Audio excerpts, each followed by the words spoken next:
Instant যদি pizza খাওয়ার ইচ্ছা হয় তাহলে কিন্তু এই ব্রেড দিয়ে বানিয়ে নিতে পারো। দেখো আমি স্লাইস ব্রেড নিয়েছি আর 3 কণাভাবে কেটে নিয়েছি। খুব সোজা কাটা, একটু বুদ্ধি করে 3 কণা করে কেটে নিতে হবে। কেটে খুব সুন্দর করে আমি সাজিয়ে নেব। সাজিয়ে নেওয়ার পরে দেখো এখানে আমি সাজিয়েছি 2খানা ডিম, আমি একটুখানি চিলি ফ্লেক্স আর লবণ দিয়ে খুব ভালো করে আমি ফাটিয়ে রেখে দেবো।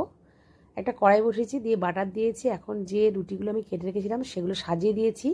আর এখানে দেখো ডিমটা আমি দিয়ে দিয়েছি, সেটা ক্যামেরাটা অফ হয়ে গেছিলো তাই দেখাতে পারলাম না। উল্টে দিলাম 2 মিনিট পর। এখন দেবো সস, পিৎজা সস, যে কোনো সস। আর দিয়ে দিলাম পেঁয়াজ কুচি, দিলাম গাজর আর ক্যাপসিকাম আর টমেটো কুচি। এর ওপর থেকে দিয়ে দেবো একটু চিলি ফ্লেক্স আর দেবো একটু অরিগ্যানো। এখন চিজ দেবো, চিজটা খুব ভালো করে গ্রেট করে দিয়ে 2 মিনিটের জন্য আমি ঢাকা দিয়ে দেবো। 2 মিনিট পরে দেখো খুলে কত সুন্দর পিৎজা হয়েছে। ইনস্ট্যান্ট যদি পিৎজা খাওয়ার ইচ্ছা হয় তাহলে কিন্তু এই ব্রেড দিয়ে বানিয়ে নিতে পারো। দেখো আমি স্লাইস ব্রেড নিয়েছি আর 3 কণাভাবে কেটে নিয়েছি।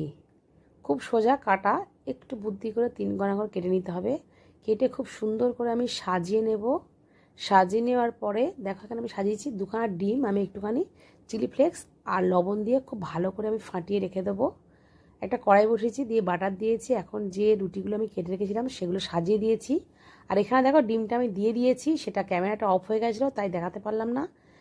উল্টে দিলাম 2 মিনিট পর। এখন দেবো সস, পিৎজা সস, যে কোনো সস।